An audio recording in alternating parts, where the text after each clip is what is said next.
My in-laws switched my baby. 20 years later, DNA shocked the entire family. The nurse dropped the envelope on the table and stepped back like it was on fire. Nobody in that hospital waiting room breathed. Chiamaka's hands were shaking so hard, the paper rattled before she even opened it. 20 years. 20 years of raising a child, singing her to sleep, selling her wrappers to pay her school fees, and in one single sheet of paper, everything she believed about her own life was about to crumble. Because the results did not just say the girl she called her daughter was not her blood, it said something far worse. It said the woman who smiled at her every single morning for 2 decades, the woman who called her my daughter with syrupy affection at every family gathering, was the one who switched the babies with her own 2 hands on the night Chiamaka gave birth. If you are new here, welcome, because you are about to hear a story that will make you question everyone smiling in your own family. Please tap that subscribe button before we continue, because trust me, you do not want to miss where this one goes. Now let's go back. Let's go back to the beginning, to the night it all started, in a small compound in Umuahia, 21 years ago. Chiamaka Okoro was 23 years old when she married Emeka Nwadike, the last son of a respected but strict family. She was soft-spoken, hard-working, the kind of woman who greeted elders with both knees bent, who never raised her voice, even when provoked. Emeka loved her the moment he saw her selling groundnuts by the roadside, balancing a tray on her head while arguing prices with a customer, refusing to be cheated. He liked that fire in her. His mother did not. Madam Nwaka Nwadike was a woman the whole village respected and feared in equal measure. She had buried a husband, raised 4 sons alone, and built a name for herself as a woman nobody could push around. She wore her wrapper like armor and her words like knives.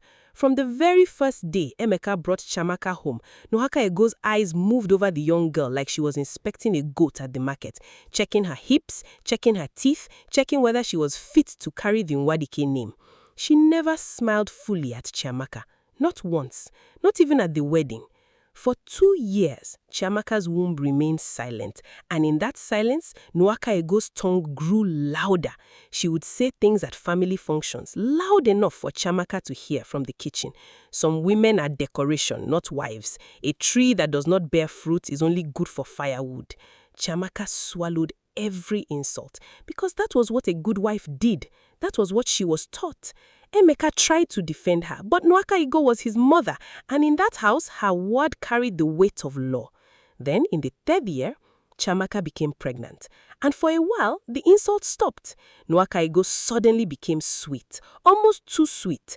She started visiting Chiamaka's room every single day, bringing pepper soup, bringing bitter cola, insisting on rubbing Chiamaka's belly with native oils for the safety of the child. Chiamaka should have found this strange. Looking back now, she says she did find it strange, but she was young and she wanted so badly to believe her mother-in-law finally loved her that she pushed the discomfort down and told herself she was imagining things. But something else was happening in that same season, something nobody in Chiamaka's family knew about, something that would not surface for 20 more years. In a different part of the same town, in a much smaller, much poorer house, a young house help named Ngozi Eze was also pregnant.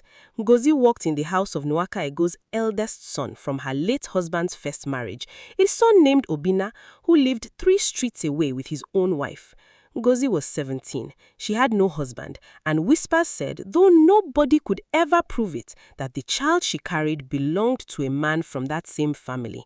Nwaka Ego knew about Ngozi's pregnancy long before anyone else did, because Ngozi had come crying to her, begging her not to tell Obina's wife, begging her for help because she had nowhere else to turn.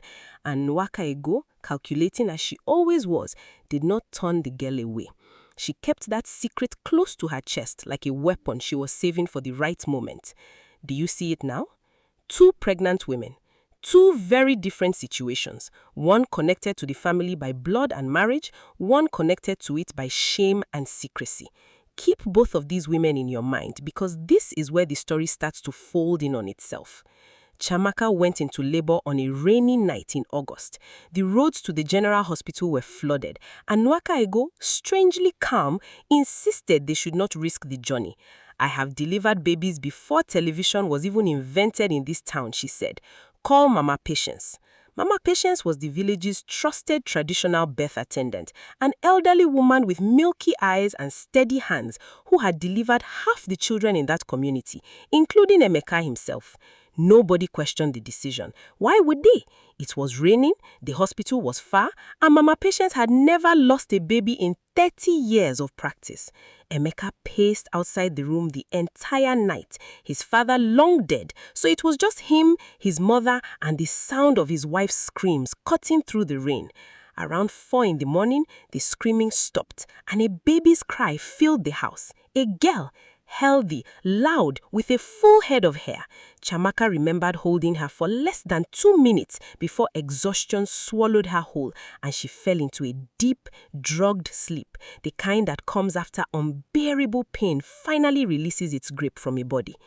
When she woke up the next morning, her daughter was placed in her arms by Nwakaego herself, wrapped in a yellow blanket, sleeping peacefully.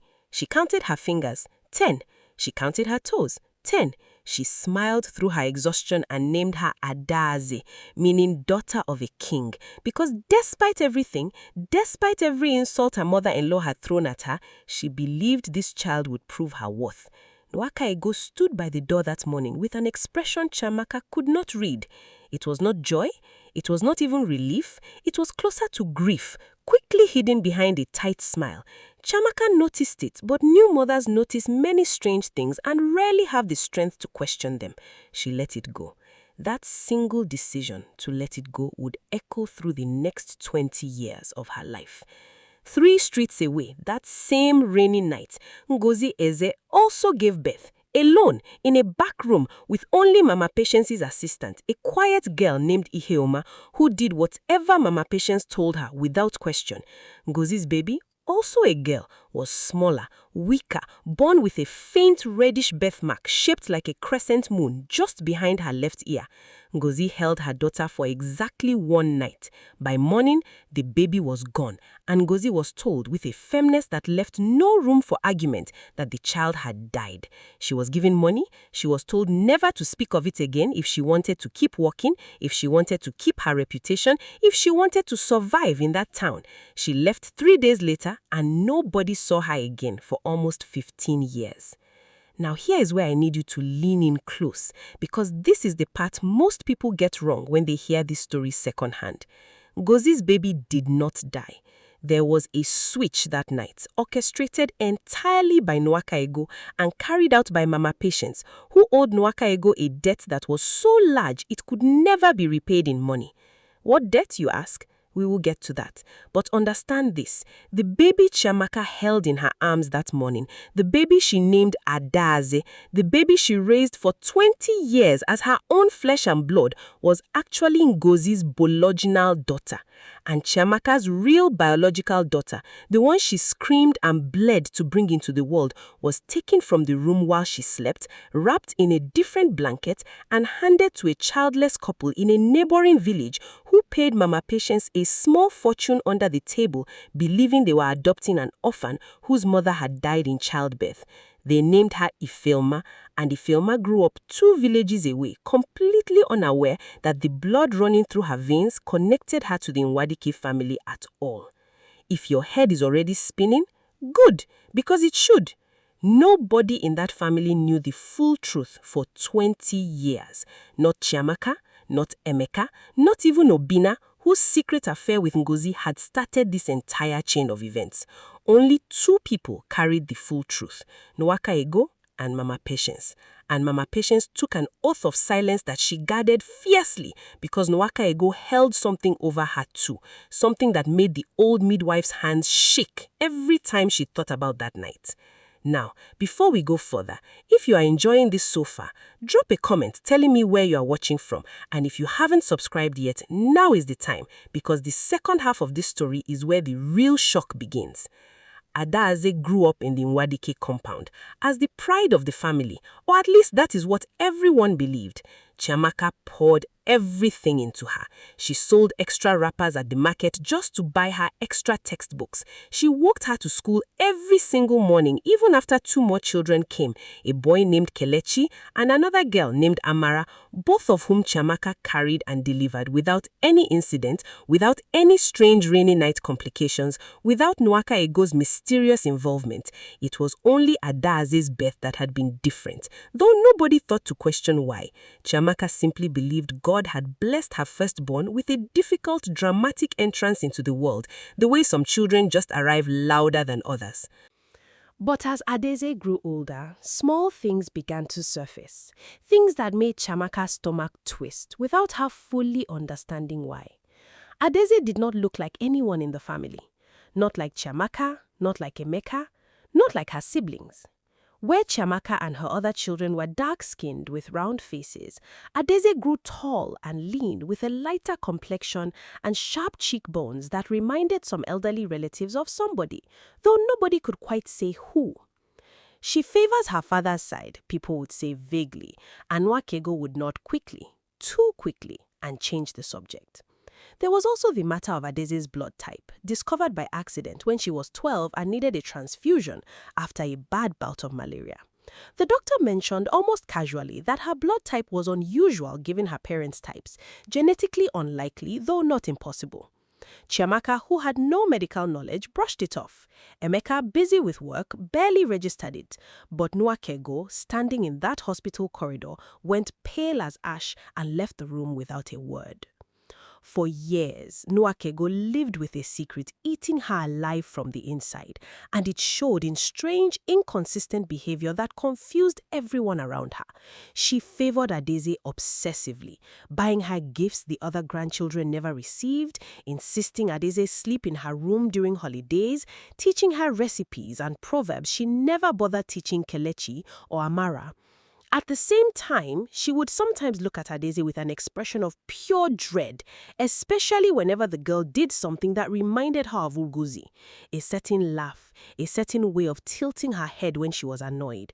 Chiamaka noticed the favoritism and assumed it was simple grandmotherly love, finally, after years of coldness. She never once suspected it was guilt wearing the costume of affection. Meanwhile, 3 streets away and then further in that neighboring village, a girl named Ifeoma was growing up believing she was the biological daughter of a kind but struggling couple, Mama and Papa Chukuma, who loved her fiercely despite their own poverty. Ifeoma was fiery, quick-tempered and stubborn in a way that constantly baffled her adoptive parents, who were gentle, quiet people. She excelled in academics, particularly sciences, and dreamed of becoming a doctor, a dream that felt impossible given her family's finances. She knew, vaguely, that she had been given to her parents as a baby by a midwife whose name they refused to discuss, but she never pushed the subject, sensing it caused her mother pain. Ifeoma had no idea that 20 minutes away, a woman named Chiamaka thought of a girl named Adeze as her firstborn, when in truth, Ifeoma herself held that title by blood. And Ngozi. What of Ngozi, the young house help who believed her daughter had died that rainy night? She left town in shame and eventually settled in Port Harcourt, where she worked, saved, and slowly built a life for herself. She married a widower with 2 children of his own and never had another biological child, a fact doctors attributed to complications from that first difficult, secretive birth.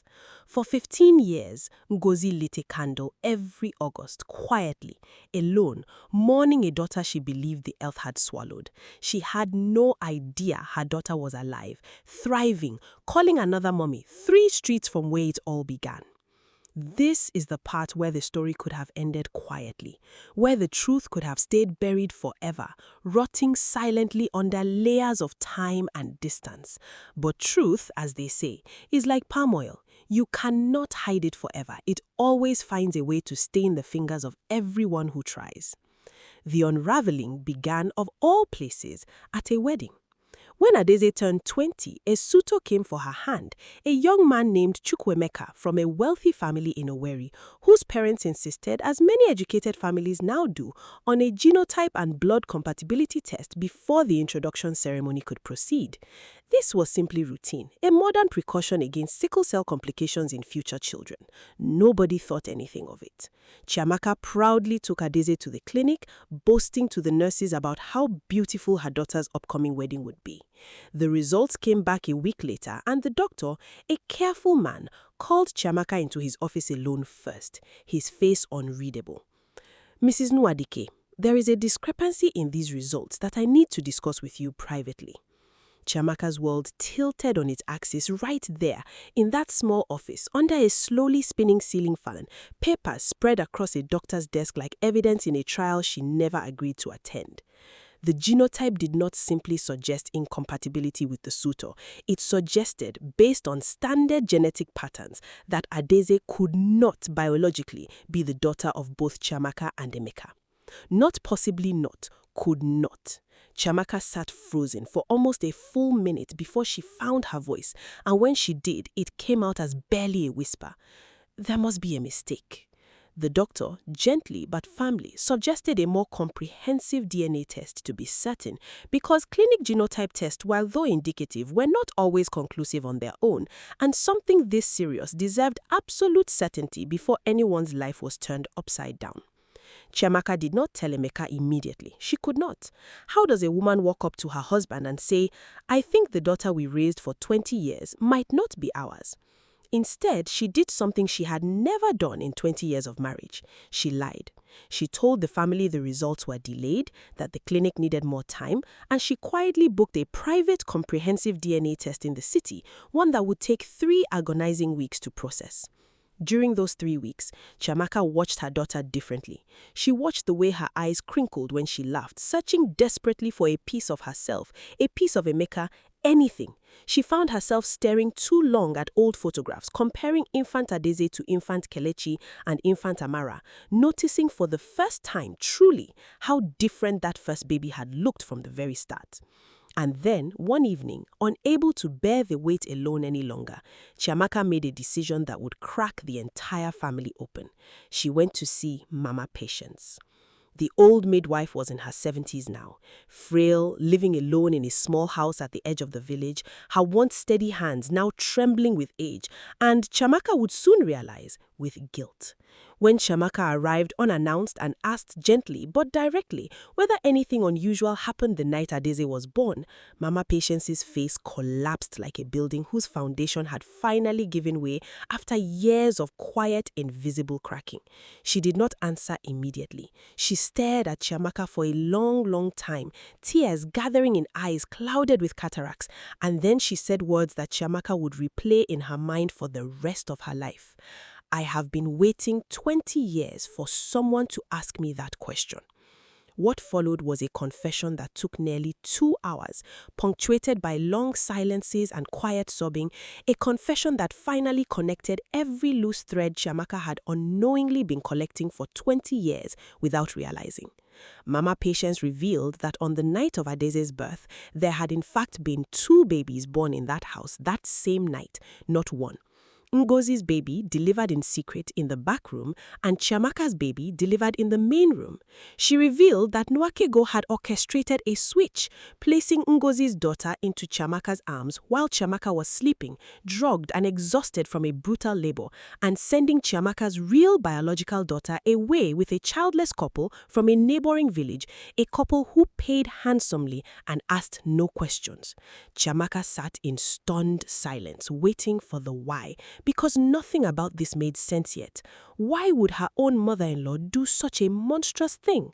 Mama Patience's answer revealed a secret buried even deeper than the baby switch itself, a secret that finally explained 20 years of Nwakego's strange, contradictory behavior. Nwakego's eldest son, Obinna, had gotten his young house help Ngozi pregnant.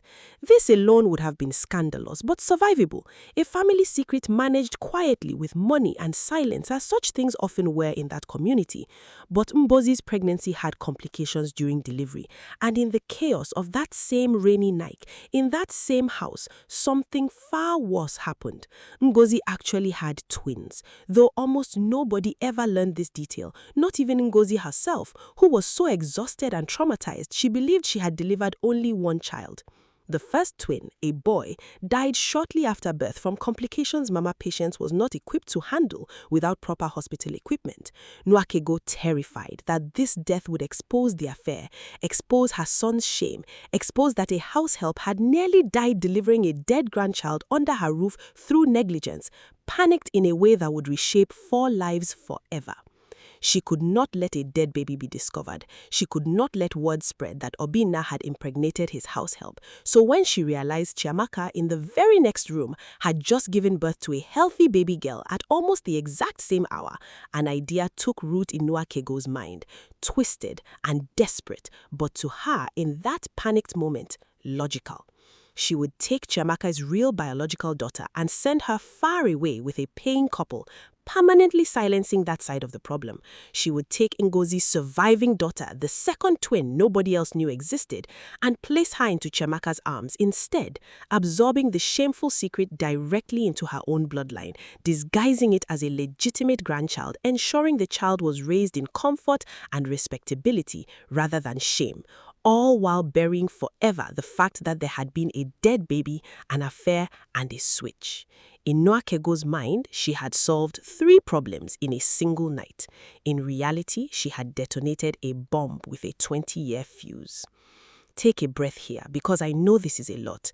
If your mind is racing right now, trying to piece together who is really related to who, you are exactly where you should be. Because the family in this story spent 20 years just as confused, just as blind, and the truth was about to hit them just as hard as it's hitting you right now. Before we continue into the climax of this story, if you believe secrets like this exist in families around you too, comment "Secrets Never Die" below. And if you haven't subscribed yet, please do, because what happened next changed everything for everyone involved. Chiamaka left Mama Patience's house that night, unable to feel her own legs. She did not go home immediately. She walked aimlessly through streets she had known her entire life, streets that now felt foreign, tilted, wrong. Somewhere between grief and fury, a third emotion crept in, cold and sharpening with every step: clarity. She now understood every strange look Nwakego had given Adaize over the years. She understood the sudden sweetness during pregnancy. She understood why Nwakego insisted on a home birth during a rainstorm instead of risking a hospital where nurses, doctors, and witnesses might have complicated her plan. 20 years of small, unexplainable discomforts snapped into a single, horrifying picture. She confirmed everything 3 weeks later when the comprehensive DNA results arrived, cold, clinical numbers on a page that could not be argued with, could not be softened, could not be denied. Adaize was not Chiamaka and Emeka's biological daughter. The probability was stated at over 99.9% certainty. Chiamaka now had 2 truths to carry, and she had to decide, alone, in the quiet devastation of her own bedroom, how much of it to reveal and to whom. She told Emeka first. His reaction was not anger, not at first. It was silence, a heavy, suffocating silence that lasted 3 full days, during which he barely spoke to anyone in the house, sitting for hours on the veranda staring at nothing. When he finally spoke, his first words were not about Adaize at all. Where is my daughter, my real daughter? Where has she been for 20 years? it was a question that would consume the rest of the story. Confronting Umuahia was, according to everyone who witnessed it, unlike anything the family had ever seen. Chiamaka, normally soft-spoken, walked into Umuahia's parlor without knocking, DNA results clutched in one hand, and simply placed the paper on the table in front of her. She did not shout. She did not need to. She simply said, "Tell me about the night Adaeze was born. Tell me the truth, or I will tell the entire village what Mama Patience already told me." Umuahia's face, that same face that had intimidated Chiamaka for over 2 decades, crumbled instantly, and for the first time in her life, the whole family watched the formidable Umuahia cry. Not performative tears, but the raw, ugly, guilt-soaked sobbing of a woman who had carried an unbearable weight in complete isolation for 20 years, terrified every single day that this exact moment would eventually arrive. Umuahia confessed everything, the same story Mama Patient had already revealed, but hearing it from her own mouth, watching her own mother-in-law admit to stealing her biological daughter and secretly raising another woman's child in her place, broke something in Chiamaka that no apology could ever fully repair. Obinna, called in during the confrontation, learned for the first time that he had fathered twins with Ngozi, that one had died the night of birth due to his mother's negligence and cowardice, and that his surviving daughter had been living her entire life just streets away, raised as his own niece, never knowing her true father. The family now faced an impossible, tangled situation. 2 young women existed who needed to know the truth. Adaeze, 20 years old, raised as a Nwadike, was biologically Ngozi and Obinna's. Ifeoma, 20 years old, raised by a core but loving couple in a neighboring village, was biologically Chiamaka and Emeka. And Ngozi, who had spent 15 years believing her daughter died at birth, was still living in Port Harcourt, completely unaware that the child she mourned every August was alive, raised as royalty in the very family that had caused her so much pain. Finding Ngozi took nearly 2 months, private investigators, old contacts, and finally a tearful reunion between her and Obinna that neither of them expected to survive emotionally. When Ngozi learned the truth that her daughter had not died, that she had been alive this entire time, raised as royalty in the very family that had caused her so much pain, she collapsed in the middle of the room and had to be revived with water and prayers, her screams of shock slowly turning into screams of overwhelming, disbelieving joy. Finding Ifelma was, in some ways, gentler, though no less devastating. Chiamaka and Emeka traveled to the neighboring village together, meeting Mama and Papa Chukwuma, who initially reacted with fear and defensiveness, believing their daughter was about to be taken from them entirely. It took hours of careful, tearful conversation to make clear that nobody intended to erase the love that had raised Ifelma into the intelligent, determined young woman she had become. Chiamaka simply needed to know her, to finally meet the child she had carried, screamed for, and lost without ever knowing she'd lost her. The meeting between Adaeze and Ifelma, arranged carefully weeks later, remains, according to everyone present, one of the most emotional moments the family had ever witnessed. 2 20-year-old women, raised in completely different worlds, staring at each other, searching for family in a stranger's face, both of them robbed of 20 years they could never get back, both of them angry, confused, and somehow slowly drawn to comfort each other rather than the families that failed them. They did not become instant sisters in some easy, movie-perfect way. There was anger, there was resentment.